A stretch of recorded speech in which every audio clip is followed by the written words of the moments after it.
요한복음 14장 12절로 14절 말씀을 함께 보겠습니다. 요한복음 14장 12절로 14절 말씀. 내가 진실로 진실로 너에게 이르노니 나를 믿는 자는 내가 하는 일을 그도 할 것이요 또한 그보다 큰 일도 하리니 이는 내가 아버지께로 감이라.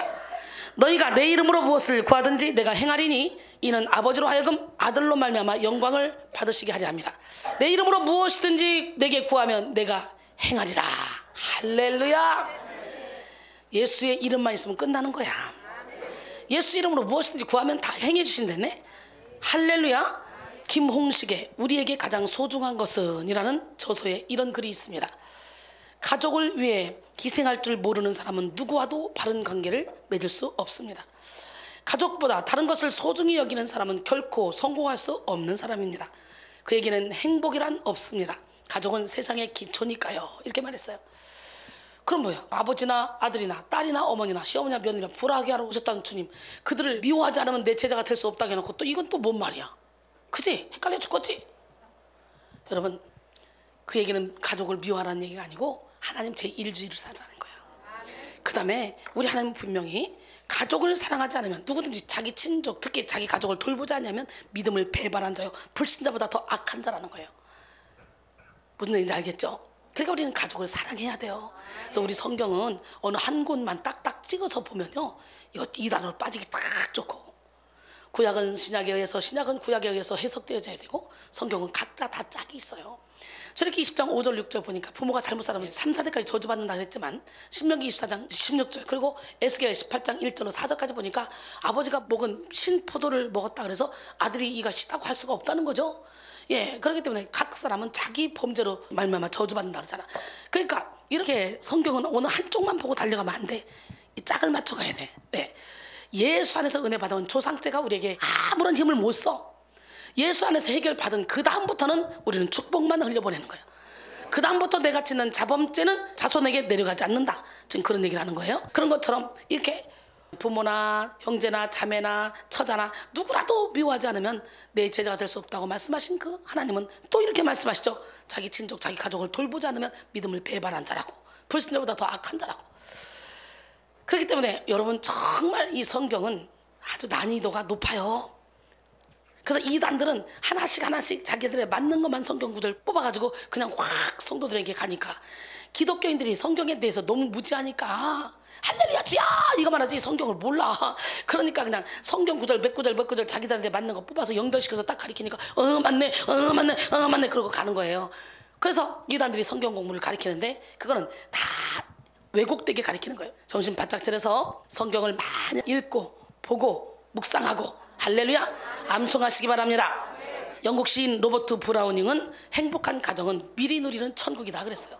가정치유 부흥의 마지막 시간입니다. 이번 한 주 동안 하나님은 심히 기뻐하셨고, 그리고 엄청난 치료와 축복의 기름을 부으셨고요. 믿음이 연약한 사람들이, 전혀 믿음이 없는 사람도 예수를 믿겠다고 하고, 어부지로 가족을 따라왔다가 하나님을 만나기도 하고, 이러면서 또 우울증 있는 사람들이 또 이렇게 고침받고 마음의 자유를 얻고, 그런 시간이 계속 이루어졌습니다. 하나님이 열면 닫을 자가 없고 닫으면 열 자가 없습니다. 여러분, 너무도 가정은 소중합니다. 가정은 인생의 뿌리입니다. 가정이 무너지면 모든 것이 다 무너져요. 또 가정이 세워지면 모든 것이 다 세워져요. 가정 안에서 생명이 태어나고 인생의 처음 성장이 이루어지며 또 가치관이 형성되기 때문이죠. 사람이 장성한 후에도 가정을 근간으로 모든 활동이 이루어지게 되기 때문에 가와만사성이라는 그런 말이 있습니다. 가와만사성은 집안이 화목하면 모든 일이 다 잘 이루어진다라는 뜻이죠. 실로 가정이 단단하게 세워지면 온 가족이 영혼육의 건강을 누리면서 행복을 느끼고 모든 일에 행복한 복을 받게 될 줄로 믿습니다. 사이가 별로 좋지 않은 아버지와 아들이 있었습니다. 보다 못한 어머니가 현자를 찾아가서 남편과 아이들 사이에 중개를 서면서 이들 사이를 좀 좋게 해주세요, 이렇게 부탁했습니다. 현자는 아들을 만나서 아버지에게 가장 불만스러운 것이 무엇이냐 물었어요. 그랬더니 저는 아버지가 머리 쥐어박을 때가 가장 싫어요. 정말 싫어요. 저를 언제까지 어린아이로 생각하시고 맨날 머리를 쥐어박아요. 현자는 아버지를 찾아가서 아들에게 사랑을 가장 잘 표현한 것은 무엇이냐고 물었습니다. 그랬더니 나는 사랑을 표현하기가 영 쑥스러워서 사랑한다는 말 대신 아들의 머리를 살짝 쥐어박곤 합니다. 현자는 두 사람에게 그 사실을 알려주며 서로의 손을 잡아주었습니다. 사랑을 표현하는 방식이 다를 뿐 두 사람은 서로를 깊이 사랑하고 있었습니다. 이제 필요한 것은요, 하나예요. 상대방의 눈높이에서 바라볼 수 있는 그런 이해라는 안경을 끼는 거야. 할렐루야. 우리 신랑 옛날에 저에게 사랑을 표현한다고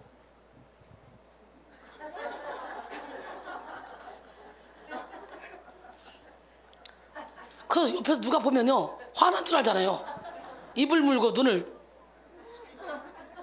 자기야 딴 사람이 보면 화난 줄 알아. 자기 얼굴 펴, 그거 애정 표시 아니야. 딴 사람이 보면 화난 줄 알아. 그랬더니 그다음부터 안 하더라고요.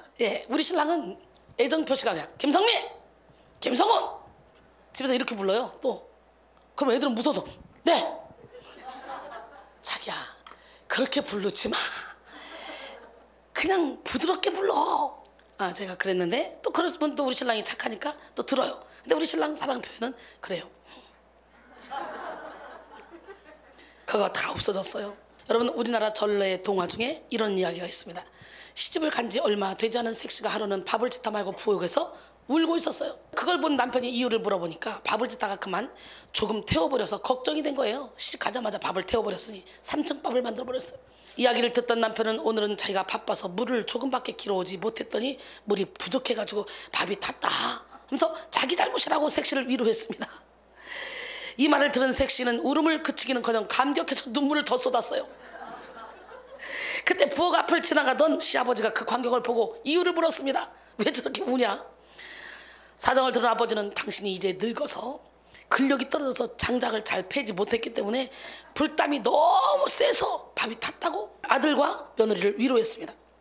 이 작은 소동을 들은 시어머니가 와서 이제 당신이 늙어서 밥 냄새를 제대로 못 맡아서 불을 끌 때를 알려주지 못했으니 이거는 다 내 잘못이다.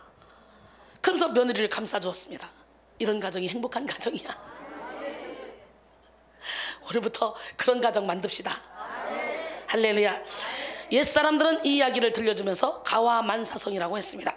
이 이야기에서 가족 모두가 남에게 책임을 전가하고 남을 비난하는 것이 아니라 자기 잘못을 스스로 반성하고 또 자기가 잘못을 뒤집어 쓰면서까지 남을 배려하고 위로하는 그런 모습을 볼 수 있는데요. 바로 이런 데서 가정이 화목하고 평안함이 찾아오는 거죠.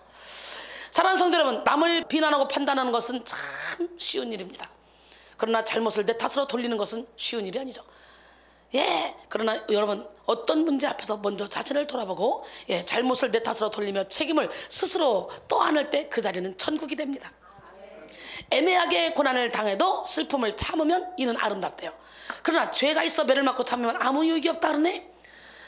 가정 천국을 이루기 원한다면 모든 문제를 다 내 탓으로 돌리고 그리고 상대를 감싸주시기 바랍니다. 여기서 1장 14절 15절 오직 각 사람이 시험을 받는 것은 자기 욕심에 끌려 미혹됨이라 그랬죠. 그래서 욕심이 잉태한지 죄를 낳고 죄가 장성한 즉 사망을 낳느니라 그랬어요. 하지만 현대의 가정은 그야말로 엉망진창입니다. 현대의 가정은 사회가 산업화가 되고 도시화가 됨에 따라 가족의 핵가족화 현상 또는 개인주의화가 되었습니다. 오늘날은 부부 중심의 핵가족에서 더 나아가 취업주부 가족, 비동거 가족, 편부모 가족, 노인 단독 가구 등 이렇게 다양한 형태의 가족이 출현하고 있습니다. 요즘은 딩크 가족이 생겨나고 있는데요. 더블 인컴 노 키드 가족, 이게 무슨 얘기예요? 가족이라 하여 수입은 2배, 아이는 없는 가족으로 정상적인 부부 생활을 영위하면서도 의도적으로 자녀를 두지 않는 맞벌이 부부를 말하는 거예요. 딩크 가족 많습니다. 근데 나는요, 자녀를 못 낳으면 어쩔 수 없지만 낳을 수 있으면 팍팍 낳는 게 좋은 것 같아. 이슬람 사람들은요 8.5래요 자녀를, 부부가. 근데 이 한국 사람이나 미국 사람 이런 사람들은 1.6이래네. 그러니까 점점 이슬람화가 전 세계가 돼가는 거예요. 아니야, 우리는 12명씩 낳아야 돼. 한 타스씩. 왜 우리 때는 그저 둘만 낳아 잘 기르자, 아들 딸 구별 말고 한 명만 낳아 잘 기르자, 왜 그런 표를 붙여가지고 TV 광고가 둘만 낳아 잘 기르자, 아들 딸 구별 말고 한 명만 낳자 막 이러면서 그랬어 안 그랬어? 우리는 정부의 피해자들이야. 여러분, 현대 가정은 사회가 산업화가 되고 도시화가 됨에 따라서 이렇게 딩크 가족이 점점점 늘어나고 있는데, 현대 가족이 일반적으로 안고 있는 문제점이 있습니다. 가족 기능이 약화됐어요. 그래서 사회의 여러 기관이 발달하여 감에 따라 가족의 많은 기관이 약화되었습니다. 또 부모와 자녀들의 문화적 간격이 커졌어요. 동일한 가족 안에서 성장하고 생활하는 사이라고 해도 부모와 자녀들 사이의 연령과 활동 배경에 따라서 문화적 차이를 가져왔습니다. 동일 가족 문화 속에 살면서도 각자는 자기 자신의 문화성을 지니게 되었죠. 그런데 온 가족이 함께 영혼에서 와봐. 영으로 하나 돼서 모든 게 소통이 돼. 그래서 가정천국이 이루어지는 거예요. 그 다음에 가족이 와해되고 있습니다. 결혼관이 와해되고 인격적 책임성이 무시되고 그리고 물질적 감각주의가 인간의 정신을 점령하고 있기 때문이죠. 그 다음에 부부간의 심리적, 사회적, 경제적 갈등과 이로 인한 이혼 문제가 늘어나고 있습니다. 고부간의 갈등, 노부모와 관계가 또 늘어나고 있죠. 그리고 자녀의 교육과 양육 문제가 늘어나고 있습니다. 이게 현대 가정의 문제점이에요. 여러분, 영국의 시인 시스와인은 말했습니다. 가정은 사랑하는 사람들이 있는 곳입니다. 어떤 것이든 애정을 느끼는 것이 있어야 합니다. 가정은 마음을 기쁘게 하는 그런 속삭임이 있는 곳입니다. 아무도 반갑게 맞이할 사람이 없는 곳을 어찌 집이라고 할 수 있을까요? 가정은 우리를 만나주고 사랑해주는 사람들이 사는 곳입니다. 그런데 날이 갈수록 가정 안에서 사랑이 느껴지지 않습니다. 가정에서 더 외로운 사람들이 많이 있습니다. 이렇게 말했어요. 아시아 국가 중 이혼율 1위라는 오명을 쓰고 있는 대한민국 사회에는 부모의 이혼으로 인해서 말 못할 상처를 떠안고 살아가는 자녀들이 너무도 많이 있습니다. 이혼하지 않은 부부들 중에도 한 이불 속에 남남으로 살아가는 사람들도 많이 있고요. 각방을 쓰는 사람들도 많이 있죠. 끔찍한 가정폭력, 알코올 중독, 음란 중독, 불륜 등 해결할 수 없는 문제로 고통받으며 아픔을 끌어안고 살아가는 그런 가족들도 참 많이 있죠. 도박 중독에 걸려서 재산 다 날리면서도 그 도박 중독을 끊지 못하는 그런 가장도 있죠. 장성한 자녀들이 늙은 부모를 버리거나 방치해서 현재 우리나라의 독거노인 수는 130만 명을 훌쩍 넘었습니다. 이들 중에는 상당수가 생계를 꾸려갈 길이 없어서 길가에 버려진 쓰레기를 뒤져서 종이를 모으고 재활용품을 모아서 근근히 끼니를 이어갑니다. 우리가 길가에 보면 할머니 할아버지 걷지도 못하는 분들이 박스를 줍는 것을 종종 보게 되죠. 또 젊은 청년들 사이에는 동거 문화가 공공연하게 퍼져나가고 있습니다. 예전에 쉬쉬했던 동거가 이제는 대학가 주변에는 유행처럼 번져가고 있죠. 동거 문화와 문란한 성생활이 급증하면서 낙태 문화가 아주 나날이 심각해지고 있습니다. 갓 태어난 어린아이를 버리는 끔찍한 일도 많아지고 있죠. 정량리 어떤 PC방에서는 그냥 게임 중독에 걸린 거기서 같이 게임하다가 같이 관계를 맺어서 아기를 낳아서 그대로 아기를 쓰레기통에 버리고 또 게임하고 있는 그런 학생도 있었잖아요. 기가 막힌 일이 참 많이 일어납니다. 그런데 더욱 심각한 것은 밖으로 드러나는 가정의 문제보다 숨겨진 가정의 문제가 더 많다는 것이죠. 너무나 많은 사람들이 말 못할 가정의 아픔을 가지고 가족끼리 서로 미워하고 증오하며 살아갑니다. 가정이 사랑과 쉼의 안식처가 되기는커녕 공포와 불안, 근심과 고통의 공간이 되어버린 그런 사람들이 실로 많습니다. 그래서 집에 들어가기 싫다. 자녀들도 집에 들어가기 싫어. 남편도 집에 들어가기 싫어. 아내도 직장생활하면서 집에 들어가기 싫어. 그러다 보니까 지금 밖에 남자고 여자고 애인 하나씩 안 둔 사람이 없다고 할 정도로 그렇게 지금 문란한 세대가 됐다 그래요. 신랑 휴대폰, 각시 휴대폰 뒤져보면 수상한 게 꼭 나온다는데 오늘부터 다 뒤져보세요. 휴대폰 숨기는 건 수상한 거예요. 부부는 하나거든요, 하나. 그러니까 인격이 있지 어쩌고 그런 거 하지 말고 그냥 다 오픈해놔. 오픈해놓고 다 뒤졌을 때 거기서 문제가 터졌다 머리끄댕 붙잡고 싸우지 말고 뭐가 문제길래 자꾸 헛는 파냐, 내가 어떻게 해줄까, 그래서 한번 맞춰가세요. 그렇다고 오늘부터 휴대폰 뒤지다가 머리끄댕 다 뽑히지 말고. 요즘 그 휴대폰만 안 님은 남편들 아내들 바람펴도 모르는데 그놈의 휴대폰 때문에 바람펴 걸리는 사람이 수두룩박작해요. 여러분이 아무리 지키려고 몸부림쳐도 안 지켜져. 그냥 주님께 던져놔. 모든 염려 주님께 맡기면 주님이 알아서 하셔. 할렐루야. 이렇게 가정이 무너지니까 사람들이 저마다 병든 마음으로 죽은 영혼으로 살아가며 고통스러워합니다. 이 모든 것이 다 사탄의 계략이에요. 간사한 사탄은 가정이 인생의 뿌리라는 사실을 알고 태초부터 지금까지 가정 위에 무차별적인 공격을 퍼부었습니다. 말세가 가까울수록 가정을 향한 마귀의 공격은 더욱더 잔인해지고 더욱더 악랄해지고 있습니다. 사랑하는 성도 여러분, 우리는 가정을 무너뜨리는 이 마귀를 대적해서 마귀를 다 몰아내야 돼요. 제2 에드거 후보는 말했습니다. 범죄자는 가정에서 키워진다. 법을 준수하는 것은 명예로운 시민도 마찬가지다. 선과 악은 가정에서부터 기본적으로 틀을 형성하게 된다. 대개의 경우 범죄자들은 가정 밖에서 못된 버릇을 익히게 된다. 결국 그들은 적당한 가정 교육을 받지 못했기 때문에 그러한 길에 서게 된 것이다.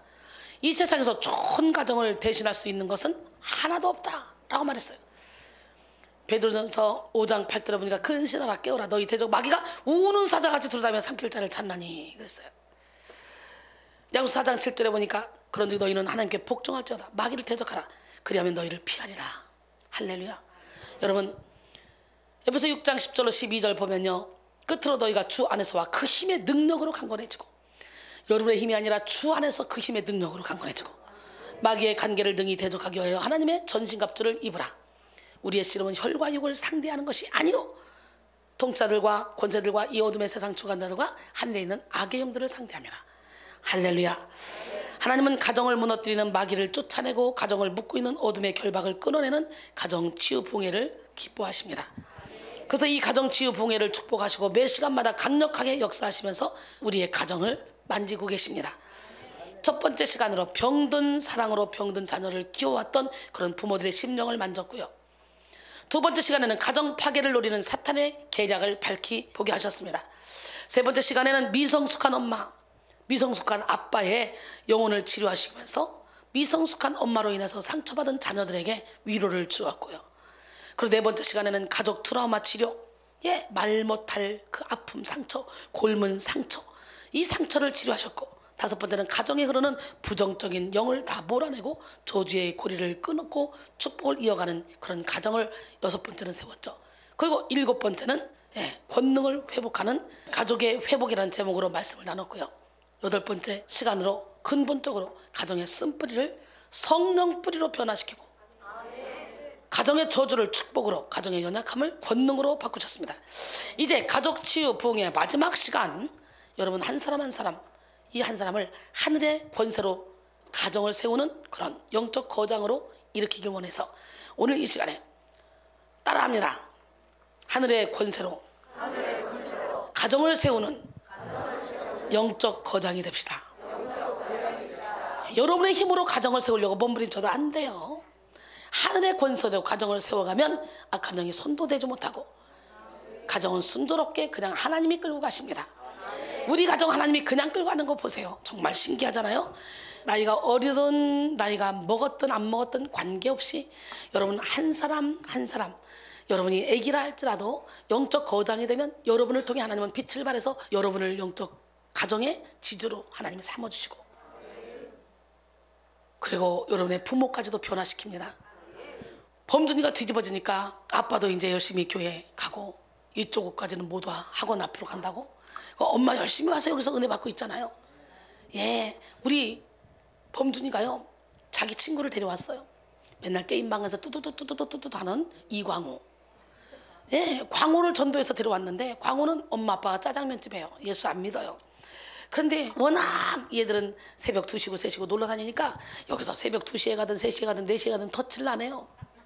고등학교 2학년짜리 3학년짜리를. 너들 왜 그러냐? 우리 원래 이렇게 놀고 다녀서 엄마 아빠가 신경 안 써요.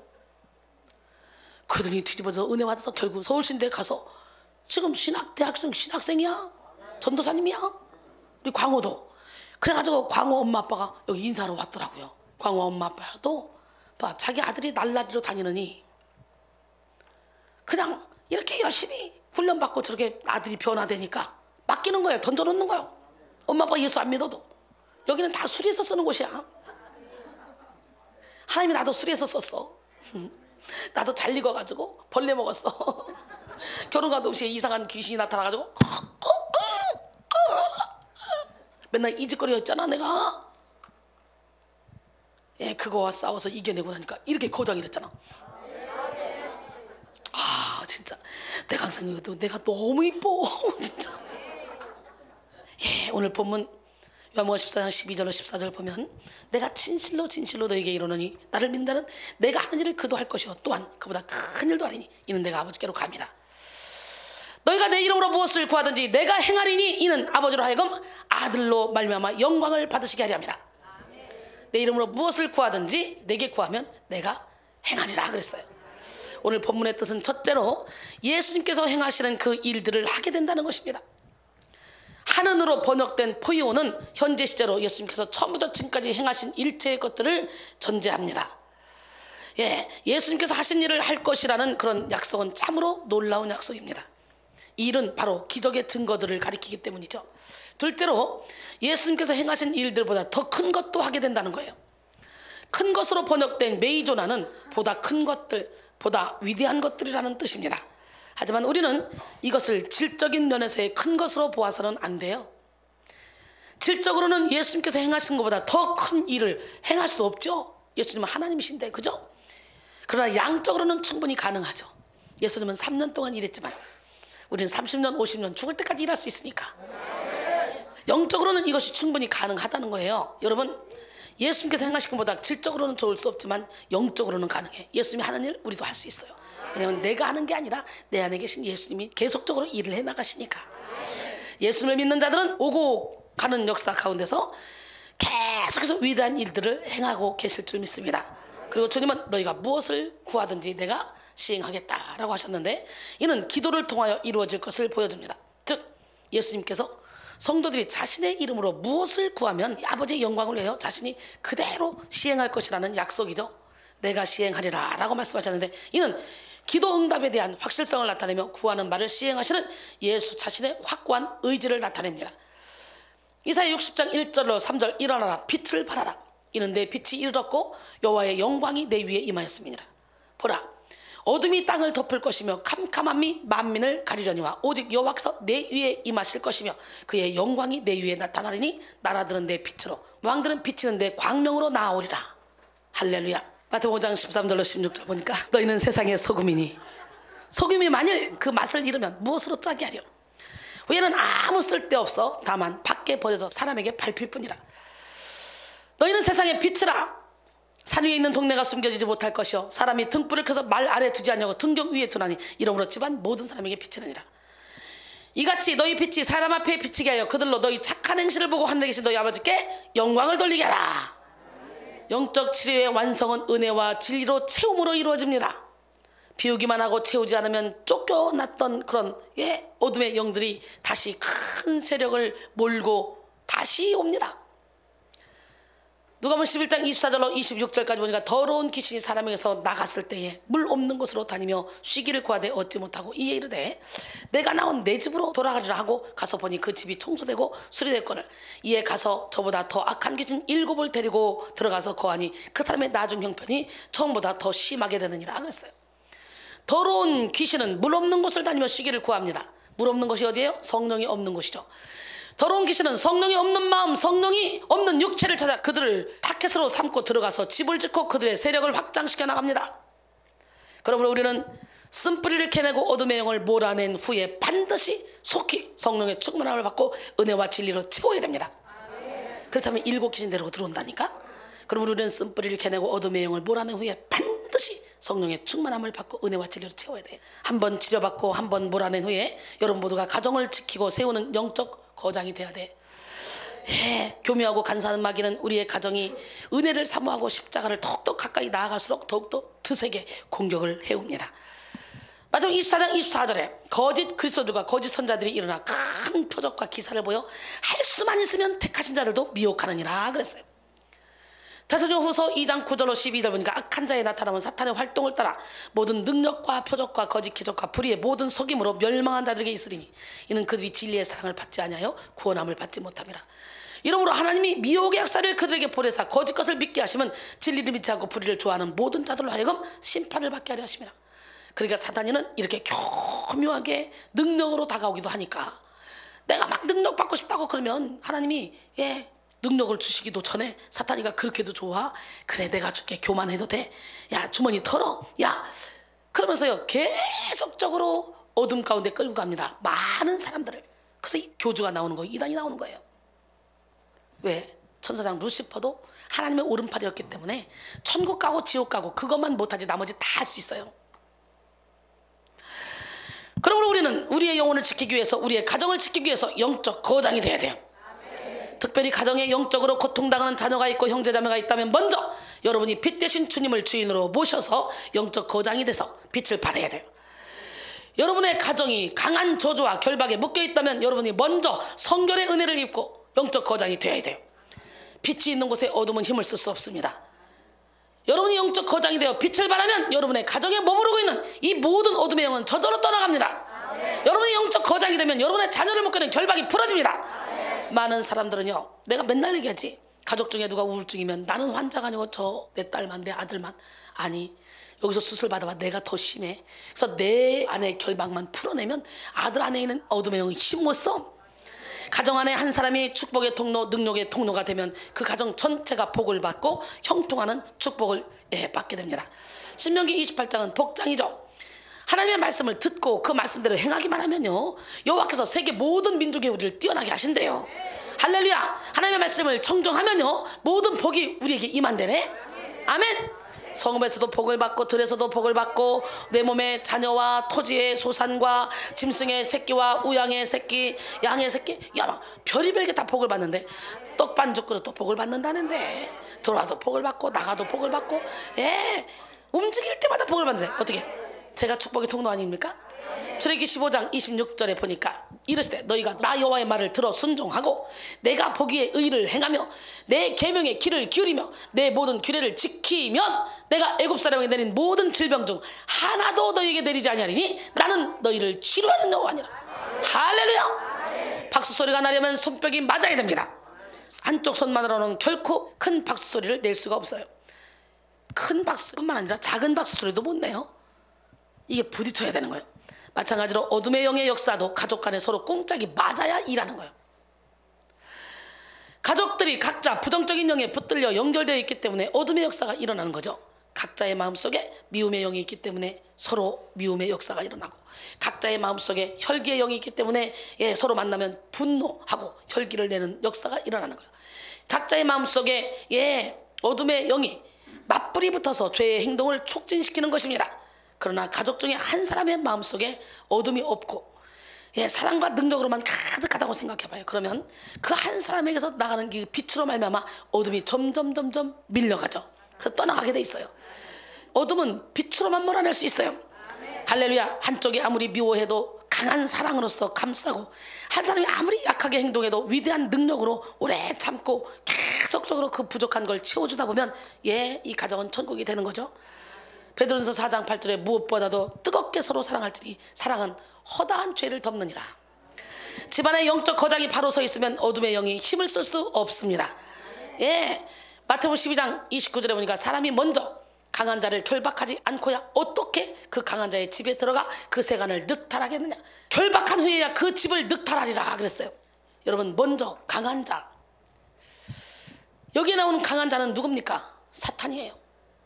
사탄이라는 이 악의 세력이 사람들과 세상을 장악하고 있습니다. 이런 악의 집으로부터 벗어나기 위해서는 강한 자보다 더 강한 자인 예수님의 힘이 필요하죠. 사탄도 영이기 때문에 우리 인간의 힘으로 어찌할 수 없어요. 같은 말씀에 대해서 누가복음은 이렇게 설명하고 있습니다. 누가복음 11장 21절로 22절 보니까 강한 자가 무장을 하고 자기 집을 지킬 때는 그 소유가 안전하되 더 강한 자가 와서 그를 굴복시킬 때는 그가 믿던 무장을 빼앗고 그의 재물을 나누느니라. 더 강한 자는 예수님이야. 예수님은 더 강한 자로 오셨어요. 그래서 사람들을 지배하고 있던 악의 세력들을 다 묶어버리고 그들의 무장을 다 해제하고 그리고 인간들을 자유케 만들어 주셨어요. 이사야 1장 18절에 보니까 여호와께서 말씀하시되 오라 우리가 서로 변론하자. 너희 죄가 종 같을지라도 눈과 같이 희어질 것이요 진홍같이 붉을지라도 양털같이 희게 되리라. 할렐루야. 이사야 43장 25절에 보니까 나 곧 나는 나를 위하여 내 허물을 도말하는 자니 내 죄를 기억하지 아니하리라 그랬어요. 우리 하나님은 하나님 당신을 위해서 우리의 허물을 도말하시는 분이에요. 그러기에 죄책감에 매이는 것은 사탄에게 속는 거죠. 요한복음 12장 31절에 이제 이 세상에 대한 심판이 이르렀으니 이 세상에 임금이 쫓겨나리라. 요한복음 12장 31절에 이제 이 세상에 대한 심판이 이르렀으니 이 세상에 임금이 쫓겨나리라. 아멘.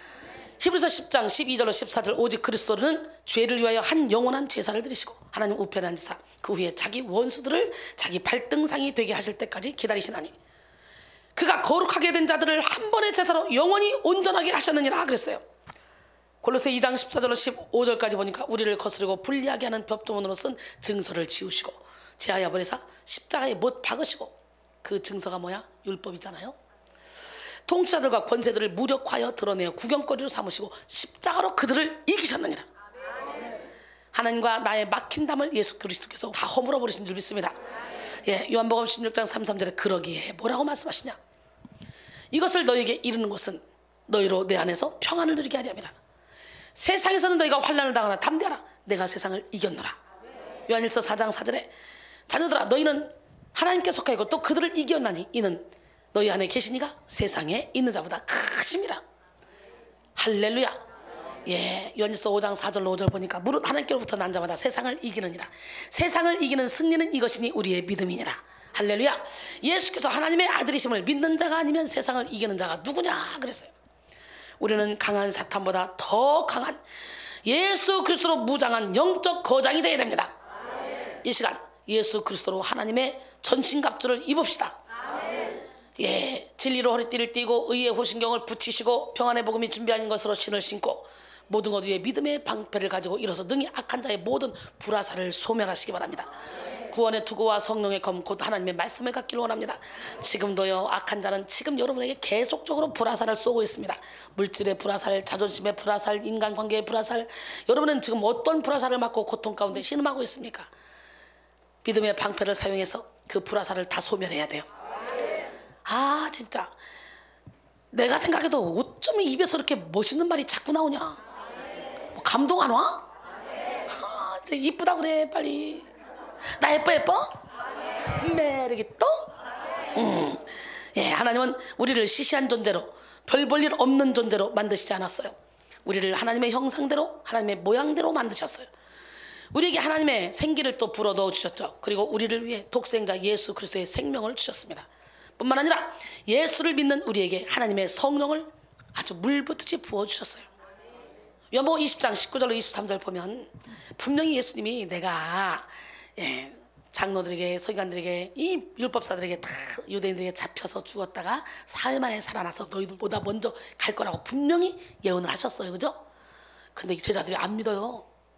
미친 거 아니야? 베드로가요, 예수님 살아났다고 하니까 무덤까지 가서 봤다. 무덤에 아무것도 없어. 그러면 이제 빨리 정신 차리고 예수님께 돌아와야 되잖아. 근데 예수님의 제자들이요, 유대인들을 두려워서 다 모인 곳에 문들을 다 닫고 벌벌 떨고 있어요. 예수님이 부활하신 후 안식 후 첫날 저녁 때에 제자들이 유대인들을 두려워하여 모인 곳에 문들을 닫았더니 예수께서 오사 가운데 서서 이르시되 너희에게 평강이 있을지어다.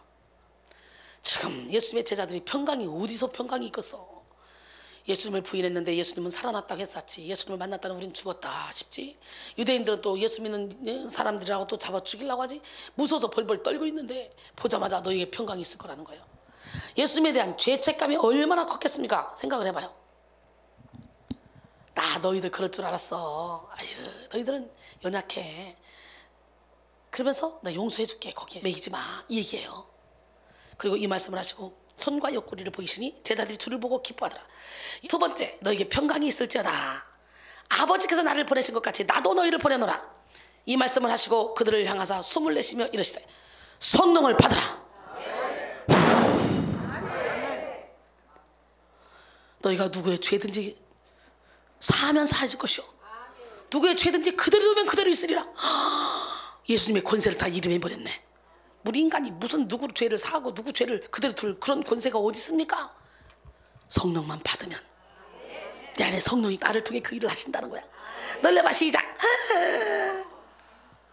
리야. 그러면 하나님이 예수님을 어떻게 보내셨어? 하늘과 땅의 모든 권세를 다 주고 보내셨잖아. 그러니까 하나님이 나를 보낸 것처럼 나도 너희를 보낸다니까. 결국은 그 권세를 우리에게 다 이름해서 보낸다는 거 아니에요. 어깨님, 나는 보통 사람 아니다. 나는 하나님의 능력을 전수받은 사람이다. 나는 영적인 권세자다. 나는 명품이다. 나는 하나님의 걸작품이다.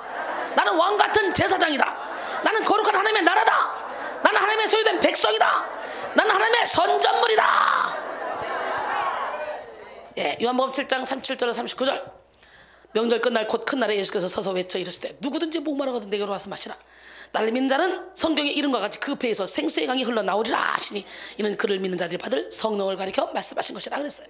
여러분, 마가복음 16장 17절 20절 보면 믿는 자들에게 이런 표적이 따르니, 아까 믿는 자는 생수의 강이 넘친다 그랬죠? 배에서. 또 믿는 자에게 이런 표적이 따르니 곧 저희가 내 이름으로 귀신을 쫓아내며 새 방언을 말하며 뱀을 집어올리며 무슨 독을 마시다 해를 받지 않냐고 병든 사람에게 손은 즉 나으리라. 믿는 자에게는 이런 권세를 주어지는 거예요. 주 예수께서 말씀을 마치신 후에 하늘로 올려지사 하나님 우편에 앉으시니라. 제자들이 나가 두루 전파할 때 주께서 함께 역사하사 그 따르는 표적으로 말씀을 확실히 증언하시니라. 결국은 이런 모든 표적은 말씀을 확실히 증거하기 위함이에요. 그러니까 우리는 표적을 쫓아가면 안 되고 말씀을 쫓아가야 돼. 표적을 일으켜주시는 예수님을 바라봐야 돼. 할렐루야. 여러분, 우리는 오직 예수 안에서 능력을 행해야 되는 거예요. 예수 안에서. 봐요, 믿는 자들은 생수가 흘러나오고, 믿는 자들은 이런 표적이 따르고, 믿는 자들은 내가 하는 일을 그도 할 수 있다고. 요한복음 14장 12절 본문, 그죠? 진짜 전적으로 예수를 믿으면 예수님이 내 안에서 일을 하셔. 나를 통해 내 몸을 가르고 나가서 일하시는 거. 지금 여기 우리 청년들이 환상 보고 이번 주에도 간증 몇 번 했잖아요. 저를 통해 일하셔요. 하나님이 제 얼굴에 예수님 얼굴을 포개시고요, 제 입술에 예수님의 입술을 포개시고요, 제 입에서 나가는 이 말씀의 씨가 막 여러분 신령을 막 신령밭에 뿌려서요, 막 싹이 나고 이삭이 나고 열매가 맺혀지고 막 이런 역사가 일어나요. 제 영이 갑자기 여러분의 영으로 확 다 들어가더래잖아. 나 있는 자매가 봤잖아요. 그러더니 어떤 사람은 마음이 좁고 어떤 사람은 마음이 넓더래잖아. 거기서 제가 씨를 쫙 뿌리더래잖아. 그러니까 막 싹이 나더래잖아. 지금도 여러분 마음밭에 막 지금 비집고 들어가. 웬만한 영성으로는 여러분 그 완악한 마음 못 부시고 들어가는데 이순이 안에 계신 하나님 워낙 세가지고 여러분이 아무리 완고해도 막 뚫고 막 들어가 버려. 막 생각이 아주 많아도 막 뚫고 막 들어간다 그러잖아. 그럼 환상으로 막 보잖아. 진짜 우리 예배는 정말 살아있는 예배죠. 그래서 오직 예수 안에서 능력을 행하는 지혜로운 성도가 되기를 원합니다. 마가복음 4장 26절 28절이니까 또 이르시되 하나님 나라는 사람이 씨를 땅에 뿌린 것 같으니 그가 밤낮 자고 깨고 하는 중에 씨가 나서 자라되 어떻게 그리 되는지 알지 못하느니라.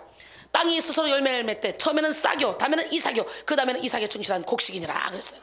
예, 제 입에서 나가는 이 씨앗은요 결국은요, 여기서는 지금 모르겠지만 또 모른다고 하는 사람들, 아직 감각으로 못 느끼겠다 하는 사람들도 여기서 아주 강하게 씨가 뿌려져서 여기서 각인돼 있어요. 어느 순간 여러분이 마음문 열면 쑥 들어가 버려요. 이것이 6개월 후에 1년 후에 2년 후에 나타날 수도 있어요. 그래서 제가 집회하고 한국에 와서 이렇게 있다 보면 1년 후에 다시 가면 그 사람들이 뭐라는 줄 알아요? 성사님이 그때 말씀하셨던 것처럼 방언이 자꾸 바뀐다 그랬잖아요. 근데요 몰랐는데 6개월 지나고 나니까 그때부터 방언이 막 바뀌고요, 성사님 말씀하신 대로 가고 있어요. 그 영이 그대로 흘러가는 거예요. 이번 주에는 오로지 가족 치유 붕해라 가족에 대한 얘기만 했지 영적인 얘기를 별로 못한 것 같아. 그러나 나는 입 벌리면 다 영적인 얘기잖아. 그죠? 예, 그런데도 여러분에게 가르쳐 주시는 게 참 많아요. 여러분 베드로전서 2장 9절에 너희는 택하신 족속이요 왕같은 제사 중에 거룩한 하나님의 나라라 그랬지. 나의 소유된 백성이라 그랬지. 이는 너희를 어두운 데서 불러내어 그의 귀한 빛에 들어가게 하신 이의 아름다운 덕을 선포하게 하려 하심이라 그랬어요. 그러므로 우리가 어떤 존재인지를 알아야 돼. 오늘 본문은 우리를 향한 예수님의 약속입니다. 예수님은 우리에게 너희는 내가 하는 일은 당연히 하고 그 일보다 더 큰 일도 할 수 있다, 이렇게 엄청난 선포의 약속을 주셨어요. 이 말씀은 우리가 어떤 존재인가에 대한 예수님의 예언적 선포입니다. 영적 거장으로서의 삶의 비전을 실제적으로 제시해 주신 것입니다. 이 능력을 선포하신 예수 그리스도는 하나님의 아들입니다. 그는 100% 신성을 가지고 계시고 100% 인성을 가지고 계시죠. 이 사실이 예수님의 존재에 대한 정의입니다. 그렇기 때문에 예수님은 우리와 똑같이 고난을 받으셨어요. 어떤 사람은 예수님이 광야에서 3번의 시험 받을 때 당신은 하나님이니까, 십자가에 못 박히실 때 당신은 하나님이니까 안 아프지, 이렇게 생각하는 또라이들이 있더라고요. 미친 거 아니야? 예수님은 하나님이니까 떨어져도 안 아프고 돌로 떡도 만들어 먹어도 된다는 거예요. 여러분, 그러면 예수님의 인성은 부인하는 거야? 하나님이 시험하실 때는 100% 인성으로 시험하는 거야. 우리 죄값을 치르게 하려고, 우리 인간의 죄를 짊어지고. 그렇잖아요. 우리와 성정이 똑같은 엘리야가 하늘에 불을 끌어내리고 물을 끌어냈죠. 그런 것처럼 우리도 주님이 하신 일을 할 수 있다니까.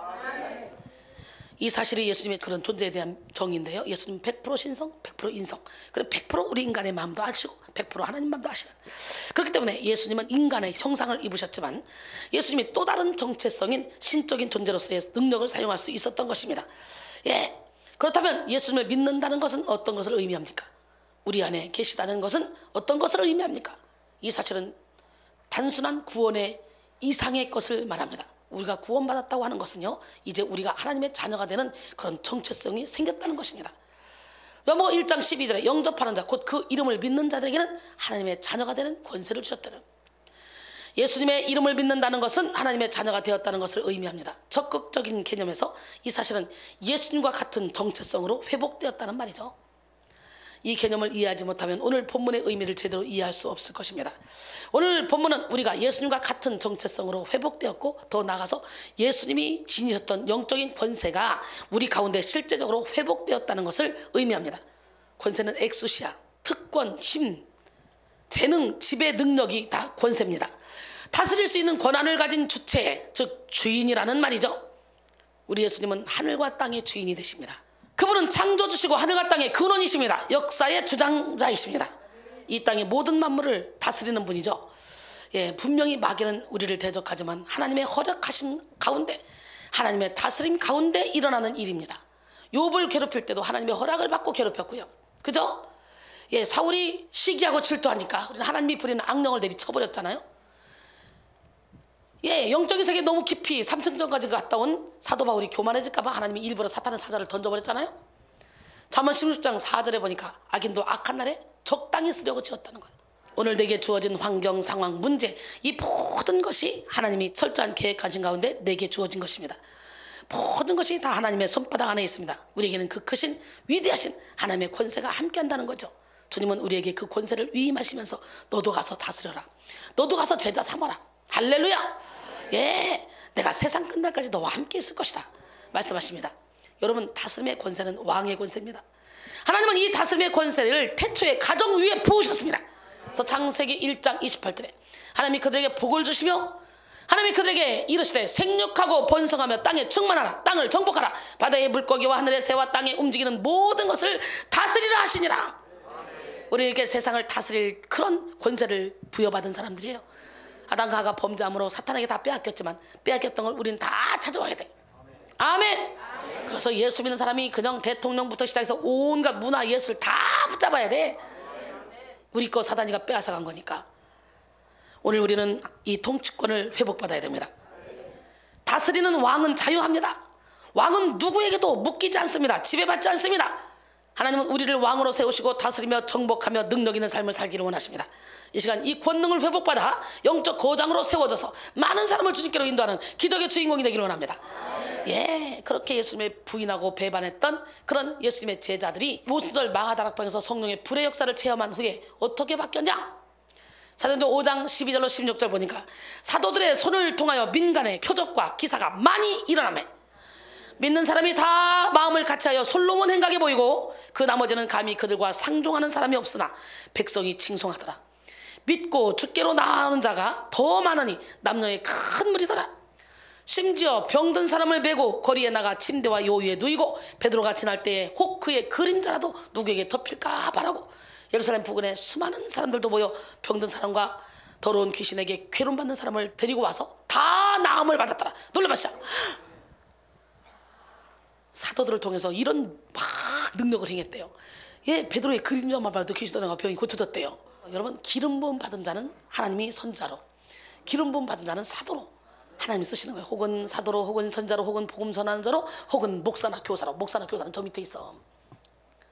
기름 부음 받아야 그게 완전히 애기라도 자녀들은 예언할 것이요. 예언이 뭡니까? 선자라는 거예요. 선지자. 예언은 선자들이 하는 거잖아요. 자녀들이 선자 노릇 한다는 거예요. 어린 애들이 성령의 불만 받으면. 믿으십니까? 예, 그렇기 때문에 여기는 영권 순서대로 가는 거야. 내가 목사니까, 내가 뭐 했으니까 이거 아니야. 영적인 권세를 받기를 원해요. 사도행전 19장 11절로 12절 하나님이 바울의 손으로 놀라운 능력을 행하게 하시니 심지어 사람들이 바울의 몸에서 손수건이나 앞치마를 가져다가 병든 사람에게 얹으면 그 병이 떠나고 악기도 떠나더라. 여러분, 이 역사를 저를 통해 하나님이 엄청나게 일으키셨어요. 제 그림자만 봐도요, 제 목소리만 들어도요. 제가 드레스를 입고 다녔거든요.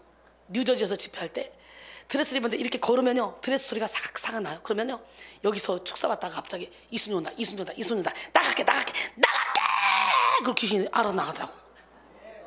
드레스 소리만 들어도. 그러더니 하나님 유방암 고쳐주세요, 유방암 고쳐주세요, 유방암 나간다, 유방암 나간다, 다 치료됐다. 자기 입으로 그렇게 선포하더니 유방암을 고쳤잖아요. 그냥 이순이 온다는 소리만 듣고도. 할렐루야. 여러분, 저는 영적 거장으로 세워진 이후에 한계가 없으신 성령의 충만함을 받아서 한계가 없는 사역을 이어오고 있습니다. 하나님만 의지하는 저는 사랑의 한계가 없어서요, 미워하는 사람이 없어요. 용서하지 못할 사람이 없어요. 바보처럼 다 이해가 되고 용서가 돼요. 또 예수님만 바라보니 능력의 한계가 없어서 저를 통해 죽은 자가 살아나고 귀머거리가 듣고 눈먼 자가 눈을 뜨고 각종 불치병이 고쳐지는 놀라운 역사가 일어나. 저와 함께 예배드려가 사가랴처럼 벙어리가 되기도 하고, 저와 함께 예배드려가 사울처럼 눈이 멀어보기도 합니다. 근데 다시 기도해주면 다 돌아옵니다. 성경 속의 기적이 제 사역 현장에 수도 없이 일어나고 있어요. 성령을 의지하니 강력한 영이 연약한 육체를 뚫고 365일 24시간을 밀도 있게 주님을 위해 바치게 되었습니다. 물질의 한계를 뛰어넘어 날마다 오병이어의 기적을 경험하며 많은 사람들을 고치고 세우며 부욕해 하는 그런 인생을 살고 있습니다. 진짜 능력의 한계가 없어. 우리요 목뼈 부러져 이렇게 생긴 사람이요, 여러분 각자 아픈 사람 손 얹어보세요. 제가 한번 선포했는데 그냥 살았다니까. 저번에도 여기서 각자 아픈 사람 손 얹으세요 그렇게 기도했더니 허리가 꼼짝도 못하는 집사님이 허리 딱 고치고 갔잖아. 대구에서 잠깐 왔다가. 하나님은요 못하실 일이 없어요. 여러분 모든 한계를 뛰어넘읍시다. 봐요, 제가요 시간의 한계를 뛰어넘었기 때문에 잘 때 자고 안 잘 때 안 자고, 저는요 진짜 1분을 막 10분씩 100분씩 같이 있어요. 무슨 일을 해야 되겠다 그러면요 집중이 팍 뛰어. 그냥 만약에 내가 지금 20대라면 나는 지금 하버드 대학 수석으로 내가 졸업할 것 같아. 박사 몇백 개 딸 것 같아. 이거 받아 빨리. 학생들 공부하기 힘들지, 지긋지긋하지. 나는 공부하는 게 너무 재밌어. 만약에 내가 20대 초반에 하나님을 만나서 이렇게 뒤집어졌으면 공부를 신바람 나게 했을까요? 여러분 보세요, 나 매일 공부하잖아요. 매일 설교 준비하죠. 근데 내가 짜증스럽게 합니까? 기쁨으로 즐거움으로 하잖아요. 오예 그러면서 와 야 이거 잘해서 죽인다 야 막 이러면서 막 그냥 행복하게 해요. 근데 이 사역 기쁨으로 하잖아요. 제일 힘든 게 뭔지 알아요? 발바닥이 불나지고 온몸이 막 땀으로 범벅이야. 발바닥이 불나고 허벅지가 터지고 몸이 막 너무 힘들어. 그런데도 미친 듯이 가는 거야 그냥. 365일 24시간을 밀도 있게 주님을 위해 바치게 되었고, 물질의 한계를 뛰어넘어 날마다 오병이어의 기적을 일으키게 되었어요. 그래서 사람을 세우죠. 이렇게 온전히 하나님께 붙잡히면요 우리는요 아무것도 없는 자 같으나 모든 걸 다 가진 자처럼, 저처럼 행복하게 살 수 있어요. 고린도서 6장 8절로 10절, 우리는 속인 자 같으나 참되고 무명한 자 같으나 유명한 자요, 죽은 자 같으나 보라 우리가 살아있고, 징계를 받는 자 같으나 죽임을 당하지 않냐고, 근심하는 자 같으나 항상 기뻐하고, 가난한 자 같으나 많은 사람을 부욕해 하고, 아무것도 없는 자 같으나 모든 것을 가진 자로다 하셨어요. 사랑하는 성도 여러분, 살아계신 하나님은 여러분 모두를 영적 거장으로 세우기를 원하십니다. 예수님은 첫 번째 아담의 죄로 인해서 파괴된 우리의 정체성을 바로잡고 어둠으로 인해 위축된 우리의 영혼을 세우기 위해서 두 번째 아담으로 오셨습니다. 고린도전서 15장 40절로 50절까지 보면요, 하늘에 속한 형체도 있고 땅에 속한 형체도 있으나 하늘에 속한 것의 영광이 따로 있고 땅에 속한 것의 영광이 따로 있으니 해 영광 다르고 달의 영광 다르며 별의 영광 다르고 다른데 별과 별의 영광이 다르도다. 죽은 자의 부활도 그와 같으니 썩을 것으로 신고 썩지 아니할 것으로 다시 살아나며, 욕된 것으로 신고 영광스러운 것으로 다시 살아나며, 약한 것으로 신고 강한 것으로 다시 살아나며, 육의 몸으로 신고 신령한 몸으로 다시 살아나니 육의 몸이 있은즉 영의 몸도 있느니라. 기록된 바 첫사람 아담은 생명이 되었다 함과 같이 마지막 아담은 살려주는 영이 되었나니, 그러나 먼저는 신령한 사람이 아니요 육의 사람이요 그 다음에 신령한 사람이니라. 첫사람은 땅에서 났으니 흙에 속한 자이거니와 둘째 사람은 하늘에서 나셨느니라. 무릇 흙에 속한 자들은 저 흙에 속한 자와 같고 무릇 하늘에 속한 자들은 저 하늘에 속한 이와 같으니, 우리가 흙에 속한 자의 형상을 입은 것 같이 또한 하늘에 속한 이의 형상을 입으리라. 형제들아, 내가 이것을 말하노니 혈과 육은 하나님 나라를 이어받을 수 없고, 또한 썩는 것은 썩지 아니하는 것을 유업으로 받지 못하느니라 그랬어요. 우리는 하늘에 속한 자잖아요. 하늘에 속한 형상을 입어야 되잖아요. 에베소 2장 4절로 6절 보니까 긍휼이 풍성하신 하나님이 우리를 사랑하신 그 큰 사랑을 인하여 허물로 죽은 우리를 그리스도와 함께 살리셨고, 또 함께 일으키사 그리스도 예수 안에서 함께 하늘에 앉혀놨대. 그러니까 우리는 지금 여기서 사는 것 같지만 우리의 영은 함께 하늘에 앉아있어. 그러니까 이 세상에 부귀 명예 권세에 전쟁이 온다고 거기에 휘둘리지 않아요. 골로새 3장 3절로 4절, 이는 너희가 죽었고 너희 생명이 그리스도와 함께 하나님 안에 감추어졌습니다. 우리 생명이신 그리스도께서 나타나실 그때 너희도 그와 함께 영광 중에 나타나리라. 할렐루야. 빌립보 3장 20절도 보니까 그러나 우리의 시민권은 하늘에 있는지라 거기로부터 구원하는 자 곧 주 예수 그리스도를 기다리노니 그랬어요. 저와 여러분 시민권 하늘에 있습니까? 그렇다면 더 이상 이제 이 땅의 것으로 울고 웃고 하지 마세요. 사람 바라보지 마세요. 누가 우리를 그리스도의 사랑에서 끊으려 환난이나 공고나 박해나 기근이나 적시나 위험이나 칼이냐, 사망이나 생명이나 천사들이나 권세자들이나 현재이나 장래이나 능력이나 높음이나 기쁨이나 다른 어떤 피조물도 우리를 우리 주 그리스도 예수 안에 있는 하나님의 사랑에서 끊을 수 없다 그랬잖아요. 할렐루야. 여러분, 첫째 아담은 육적인 모습입니다. 하지만 둘째 아담 예수 그리스도는 영적인 모습이죠. 육적인 모습의 첫째 아담은 비천하고 약한 그런 육적인 몸이었으나 영적인 모습의 둘째 아담은 영광스럽고 강한 신령한 몸이었습니다. 첫째 사람 아담은 땅에서 태어나 흙으로 돌아갔지만 둘째 아담 예수님은 하늘에서 나셨어요. 그리고 하늘로 가셨어요. 그리고 우리도 하나님 옆에 함께 앉혀놓으셨어요. 이와 같은 맥락으로 49절에서는 우리의 정체성을 정확히 밝히고 있습니다. 흙으로 빚은 그 사람의 형상을 우리가 입은 것과 같이 우리는 또한 하늘에 속한 그분의 형상을 입은 것이라는 거예요. 이렇게 예수를 믿는다는 것은 우리의 소속이 땅이 아니요 하늘이 되었음을 의미합니다. 우리의 형상은 죄인의 형상이 아니라 예수 그리스도의 영광스러운 형상이 되었음을 의미합니다. 그러므로 우리는 우리의 육을 십자가에 못 박고 오직 예수 그리스도로 살아야 됩니다. 갈라디아서 2장 20절에 내가 그리스도와 함께 십자가에 못 박혔나니 그런즉 이제는 내가 사는 것이 아니요 오직 내 안에 그리스도께서 사시는 것이다. 이제 내가 육체 가운데 사는 것은 나를 위하여 나를 사랑하사 나를 위하여 자기 자신을 버리신 하나님의 아들을 믿는 믿음 안에서 사는 것이라 그랬어요. 골로새 3장 5절에 보니까 그러므로 땅에 있는 지체를 죽이라 곧 음란과 부정과 사욕과 악한 정욕과 탐심이니 탐심은 우상 숭배니라 그랬어요. 여러분 갈라디아서 5장 24절에 보니까 그리스도 예수의 사람들은 육체와 함께 그 정욕과 탐심을 십자가에 못 박았느니라 그랬어요. 살과 피는 하나님 나라를 유업으로 받을 수 없고 썩을 것은 썩지 않을 것을 유업으로 받을 수 없습니다. 즉 우리가 육에 속한 사람이 아닌 영에 속한 사람으로 거듭날 때 하늘에 속한 그런 영적인 존재의 정체성이 회복될 때 우리 안에 권능이 깨어난다는 거지. 사도행전 1장 8절 시작. 오직 성령이 너에게 임하시면 너희가 권능을 받고 예루살렘과 온 유대와 사마리아와 땅 끝까지 이르러 내 증인이 되리라 하시니라. 그러므로 믿음은 예수 그리스도를 통한 우리의 영적 권능이 깨어나는 것을 의미합니다. 이 시간 여러분 안에 있는 권능이 깨어나기를 소원합니다. 참된 부흥의 역사는 우리 심령 중앙 보좌에 예수 그리스도를 주인으로 모시고 예수님이 우리 인생을 주도하도록 운전대를 맡겨드리는 것입니다. 철저하게 나를 내려놓고 예수님을 의지합시다. 예수님이 주시는 하늘의 권세로 무장합시다. 영적 거장으로 일어나 가정을 세우고 가정을 지키는 여러분 모두가 되시길 바랍니다. 시편 127편 1절 여호와께서 집을 세우지 아니하시면 세운 자의 수고가 헛되며 여호와께서 성을 지키지 아니하시면 파수꾼의 깨어있음이 헛되도다 말씀하셨어요. 할렐루야. 세월이 비록 우리를 힘들게 하고 육체를 갉아먹어도 둘의 사랑을 갉아먹지 않도록 해야 돼요. 부부는 서로의 단점은 그냥 있는 그대로 용납하고 보완하면서 완전을 향해 나가는 그런 저와 여러분이 되기를 원합니다. 가정은 행복을 퍼내기만 하는 곳이 아닙니다. 가정은 사랑을 퍼내기만 하는 곳이 아닙니다. 가정은 편안함을 퍼내기만 하는 곳은 아닙니다. 행복한 가정, 사랑이 넘치는 가정, 참으로 화목한 가정이 되려면 가정들이 가정의 행복을 열심히 쌓아야 합니다. 가족들이 가정의 사랑을 부지런히 심어야 합니다. 가족들이 가정의 화목을 심써서 저장해야 합니다. 가정은 퍼내는 곳이 아니라 저장하는 곳입니다. 이런 글이 있어요. 여러분, 어느 저명한 소아과 전문의는 체중 미달에 연약한 어린아이를 치료하는 특별한 방법을 알고 있다고 합니다. 병원에서 회진할 때 이런 아이의 기록표를 발견하면 어쩔 수 없이 다음과 같은 처방을 써놓는다 그래요. 이 아기는 3시간마다 사랑을 받아야 함.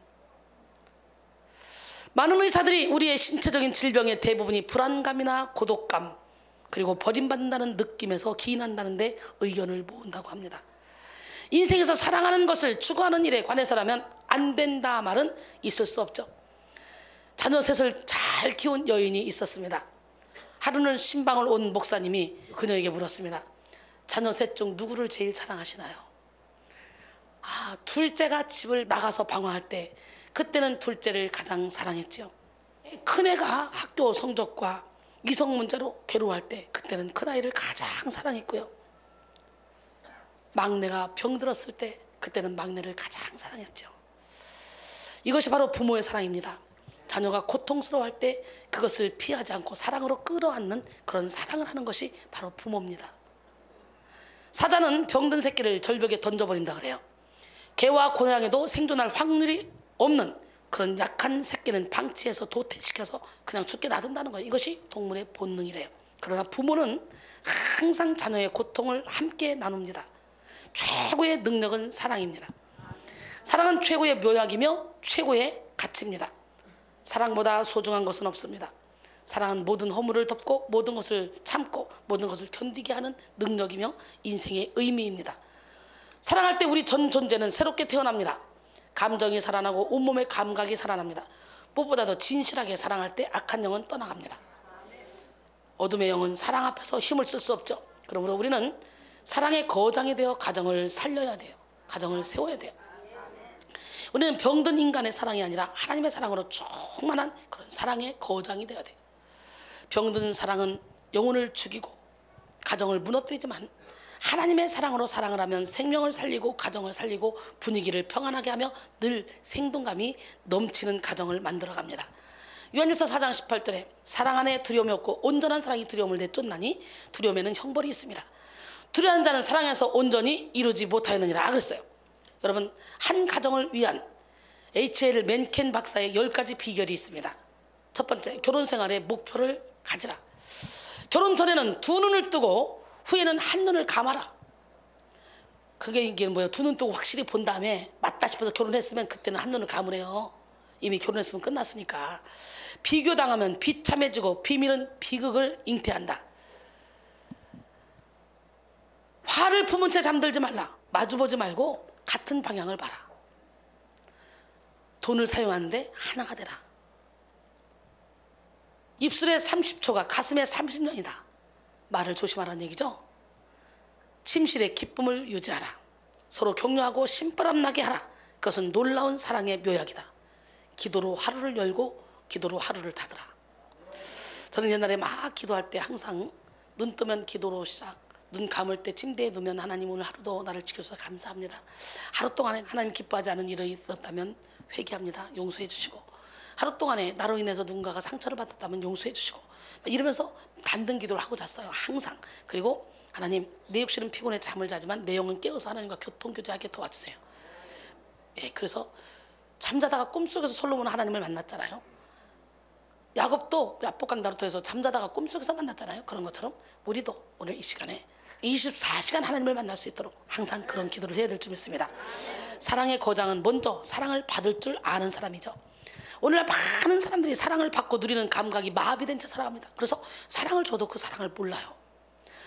부모님의 사랑을 모르고 스승의 사랑을 이해하지 못하며 친구의 사랑과 남편의 사랑, 아내의 사랑을 모릅니다. 형제 자매의 사랑을 알아차리지 못하고 살아갑니다. 외롭다고 울부짖으면서 사랑이 고프다고 호소하면서 이미 자신에게 주어진 사랑에 만족하지 못하고 살아갑니다. 이것은 사랑이 없어서가 아니라 사랑을 느끼는 감각이 죽어버렸기 때문에 그래요. 감성 불감증에 걸렸어요. 오늘 시간에 감각이 살아나길 원합니다. 이런 사람은 아무리 사랑해줘도 사랑에 감사할 줄 모릅니다. 그저 자기 방식을 강요하면서 더 사랑해달라고 요구할 뿐이죠. 하지만 사랑의 거장은 작은 사랑이라도 크게 받고 누릴 줄 압니다. 사랑의 거장은 투박한 말투 속에 숨겨진 애잔한 사랑을 읽어내고 엄격한 얼굴 속에 감추어진 애타는 사랑도 파악합니다. 심지어 사랑의 거장은 차가운 냉대 속에서도 숨어있는 그 사랑까지 느낌으로 모든 어려움과 절망적인 상황을 사랑으로 다 이끌어냅니다. 귀신 들린 딸을 둔 이방 여인 수로보니게 여인을 보십시오. 마태복음 15장 22절로 28절 보니 가난한 여자 하나가 그 지경에서 나와서 소리질러 이르되 주 다윗의 자손이여 나를 불쌍히 여기소서. 내 딸이 흉악하게 귀신 들렸나이다 하되 예수는 한 말씀도 대답하지 아니하시니 제자들이 와서 청하여 말하되 그 여자가 우리 뒤에서 소리를 지르오니 그를 보내소서. 예수께서 대답하여 이르시되 나는 이스라엘 집에 잃어버린 양 외에는 다른 데로 보내심을 받지 아니하노라 하시니 여자가 와서 예수께 절하며 이르되 주여 저를 도우소서. 대답하여 이르시되 자녀의 떡을 취하여 개들에게 던짐이 마땅치 아니하니라.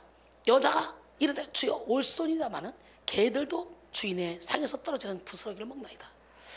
이에 예수께서 여자에게 이르시되 여자여 내 믿음이 크도다 내 소원대로 되리라 하시니 그때로부터 그 딸이 나으니라 그랬어요.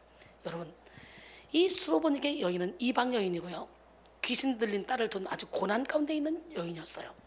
이 딸로 인해 그녀의 삶은 얼마나 깊은 절망에 빠져 있는지 몰라요. 그래서 예수님이 계신다고 하는 그곳까지 먼 거리까지 마다하지 않고 달려갔습니다. 그녀는 예수님이 자신의 딸을 고쳐줄 것이라는 그런 확신을 가졌습니다. 그런데 예수님은 그녀에게 냉대하며 심지어 개 취급을 해버립니다. 성경에서 예수님이 이렇게 무시하고 거절한 여인은 이 여인밖에 없어요. 그래도 이 여인은 예수님의 사랑을 의심치 않았습니다. 그녀는 예수님이 선한 분이라는 것과 자기 딸을 고쳐줄 능력이 있는 분이라는 것을 알았어요. 그리고 예수님이 자신의 딸을 고쳐주기를 원하시는 분이라는 것도 알았어요. 확신했어요. 그래서 자존심을 십자가에 박아버렸습니다.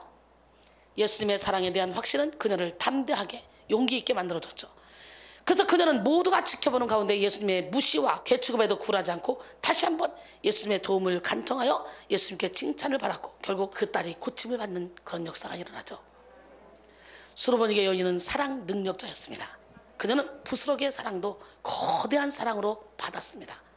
이 여인은 영적인 세계에서 부스러기가 아님을 알았습니다. 작은 것이 아님을 알았습니다.